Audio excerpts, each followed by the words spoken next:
അച്ഛന്റെയോ കൂട്ടുകാരന്റെയോ വണ്ടിയെടുത്ത് കറങ്ങാൻ പോകുന്നവർ ഒന്ന് സൂക്ഷിക്കുക.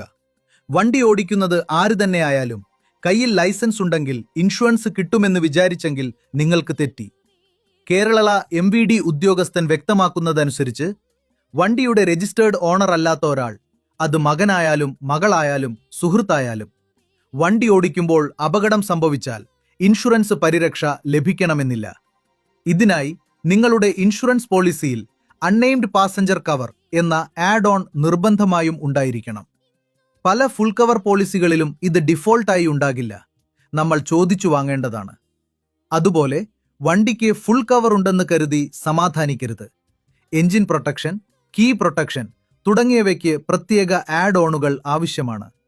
മറ്റൊരു പ്രധാന കാര്യം, നിങ്ങൾ ഒരു സെക്കൻഡ് ഹാൻഡ് വണ്ടി വാങ്ങിയാൽ ഉടമസ്ഥാവകാശം മാറ്റി കൃത്യം 14 ദിവസത്തിനുള്ളിൽ ഇൻഷുറൻസും നിങ്ങളുടെ പേരിലേക്ക് മാറ്റിയിരിക്കണം. ഇല്ലെങ്കിൽ ആ വണ്ടിക്ക് ഇൻഷുറൻസ് പരിരക്ഷ ഉണ്ടായിരിക്കുന്നതല്ല. വലിയ സാമ്പത്തിക ബാധ്യതകൾ ഒഴിവാക്കാൻ ഇക്കാര്യങ്ങൾ ശ്രദ്ധിക്കുക.